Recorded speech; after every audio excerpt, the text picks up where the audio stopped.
faite par la représentante Guinée du groupe Huawei? On aurait mieux fait de libérer Oye, le ministre Oye Guilabogui. C'est un innocent dans l'âme. Vous voyez, depuis le début de cette affaire, nous sommes au 13e mois. Jusqu'à présent, aucune preuve n'a été présentée. Absolument rien. Le dossier sur lequel on s'approche désespérément les 50 millions de dollars, ce n'est pas lui qui a conclu ce contrat. Ce n'est pas lui qui a exécuté le contrat. Ce n'est pas lui qui a distribué les fonds. Ce n'est pas lui qui a ordonné absolument rien. Il a été certes ministre des Postes et Télécommunications, mais le projet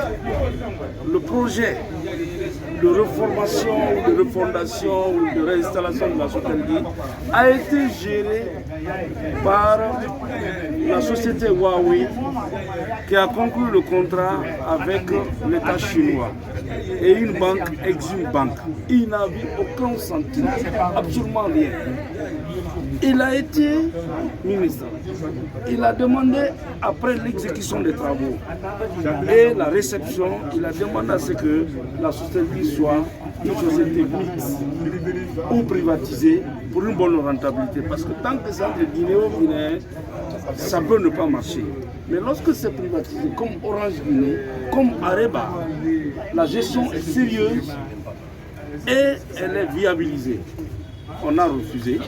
Ils l'ont même déplacé. Il a été déplacé du ministère des Postes et Télécommunications pour le ministère, je pense, des Travaux publics, des Transports. Et celui qui est venu à sa suite a continué. D'ailleurs, même on a nommé un directeur général. Mais il n'a rien à voir avec cette affaire. M. Béa, vous voulez dire que la dame qui vient de sortir, la dame qui a... Mais elle a été claire. Elle a confirmé, vous voulez dire qu'elle a confirmé tout ce que votre client... Mais elle a été claire.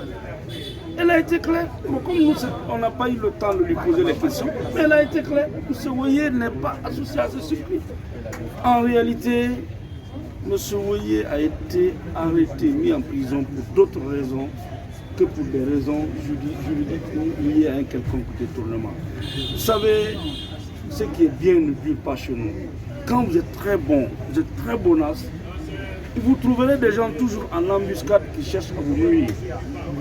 On dit que M. Woyer a construit des mosquées, mais quel est le Guinéen qui a les moyens, qui est musulman, qui est pratiquant, qui ne peut pas ouvrir une mosquée, qui ne peut pas construire une mosquée? Il a travaillé, il a fait ce qu'il a pu faire, mais on le pourchasse partout. La Sotelgi n'a pas existé, elle a été détruite, elle ne fonctionne pas. Ce n'est pas sa faute. Ce n'est pas sa faute. Donc, je pense que l'affaire de la Sotelgi, c'est un faux débat. C'est la société Huawei qui a exécuté les travaux. Huawei a été mandaté par l'État guinéen, je crois, représenté par le ministère des Finances d'ailleurs. M. Woyer Guilabogui n'a rien à voir avec ça, je le dis très sincèrement, et les débats l'ont démontré. Pour finir, vous êtes... Bien. Devant le cabinet d'instruction, la même chose. Devant la juridiction, il n'a jamais varié. Les témoins qui ont été même sollicités par le poursuivant lui-même sont venus dire c'est nous qui avons géré ce projet.